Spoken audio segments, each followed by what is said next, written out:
যেগুলো আল্লাহ সবাইকে দেয় না। পরে আমি অনেক চিন্তা করে দেখেছি, লালমনিরহাট জেলার মধ্যে এতগুলো শিক্ষা প্রতিষ্ঠান কোনো ব্যক্তি তৈরি করে নাই। আজকের এই অনুষ্ঠানের সভাপতি উনি তৈরি করেছে। আল্লাহ ওনাকে তৈরি করার আরও সৌভাগ্য দেব। আরও এই বিদ্যালয়ের অনেক সুপারি যে এই বিদ্যালয়ের পিছনে ওনার অনেক অবদান ছিল। আমিনুর রহমান প্রধান শিক্ষকের অনেক অবদান ছিল, আমরা এগুলো ভুলিয়ে যাই। আজকে এই যে আমি দেখতেছি অনেক বাচ্চা ক্ষতি করতেছে, তোমরা মনোযোগ দিয়ে কথা বলে শুনো। তোমাদের বাবা মা ক্ষেত খামারে অনেক পরিশ্রম করে তোমাদের অর্থ দেয়, সেই অর্থ দিয়ে তোমরা এখানে লেখাপড়া করো তোমাদের মানুষের মতো মানুষ হওয়ার জন্য। এমনি টাকা আসে না, আসে।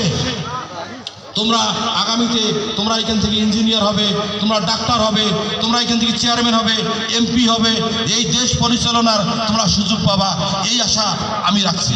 এবং তোমাদেরকেও চেষ্টা করতে হবে যে আমাদের অনেক বড় হতে হবে। দেশের খ্যাতিমান মানুষ, বিদেশের খ্যাতিমান মানুষ এখান থেকে তৈরি হবে। এই বিদ্যালয়ের অনেক সুনাম অর্জন হবে। আমরা তো এগিয়ে চাই। তোমরা যদি এগুলোর থেকে বেরিয়ে যাও তাহলে ওই যে অনেকে অ্যান্ড্রয়েড সেট নিছে, 1 ঘন্টা থেকে খালি ঘুরপাড়াই লাগছে। তোমাদের ভবিষ্যৎ ওই জায়গাতে শেষ, ওই জায়গাতে শেষ।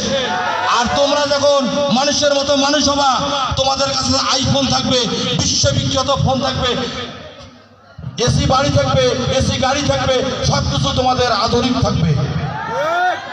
আমরা সবাই দোয়া করব তোমরা মানুষের মতো মানুষ হও, আধুনিক মানুষ গড়ার কারিগর হও, দেশের খ্যাতিমান মানুষ হও। এই মঞ্চে যারা আছে সবাই চায়। তোমরা যদি নিতে না পারো স্যারের কাছ থেকে কোনো লাভ হবে না। আজকে ওই যে সভাপতি সাহেব আছে, ওনার স্ত্রী এই